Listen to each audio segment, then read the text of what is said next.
In June 2015, a man bought a 3-piece chicken tender meal. As he bit into one, he noticed it was hard and rubbery. When he looked down, the heavy batter outlined the shape of a rat, complete with a long tail hanging out of the hot oil. He immediately posted the photos to Facebook, claiming he bought the meal from a fast food drive-thru in Compton, California. Within days, the images circled the globe. Millions of internet users shared the post, flooding the brand's social media pages with outrage. For over a week, consumers accepted the visual evidence without waiting for empirical proof. Finally, an independent lab ran a DNA test on the object.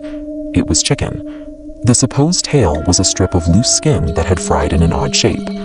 The scientific debunking did little to stop the story from spreading. The hoax succeeded because it tapped into a specific type of fear that has followed the fast food industry for generations. The same story dates back to the 1970s. In early versions, the setting is highly specific: a family or a lone driver eating a bucket of chicken in the dark space of a speeding car, relying on touch and taste to evaluate their meal. Physical plausibility keeps the legend alive. Rats are common urban pests, and once dipped in heavy batter and deep-fried, a rodent's anatomy is difficult to distinguish from a standard chicken tender. Folklorists observe a consistent pattern with these stories, often called the law of urban folklore.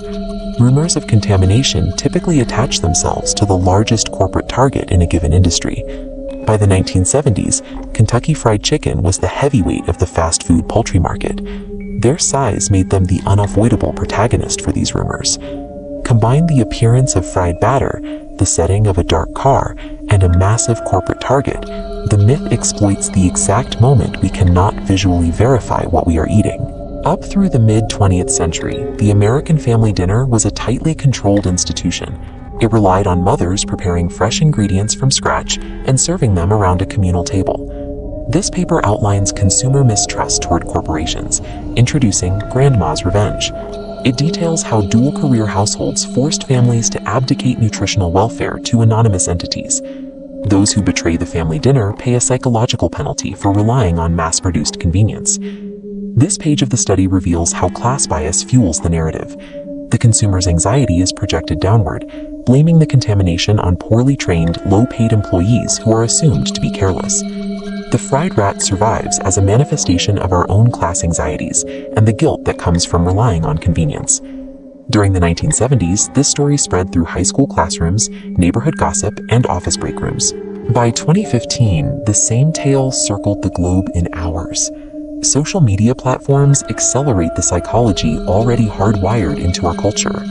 We live in an era with instant access to information and independent DNA testing, yet the foundational structure of the rat in the bucket myth remains intact. The legend survives constant debunking because it validates a deep, uncomfortable emotion. It feels true to our anxieties, regardless of factual reality. As long as society relies on faceless corporations to perform the intimate act of feeding us, the fear of the deep-fried rat will continue to haunt our collective conscience.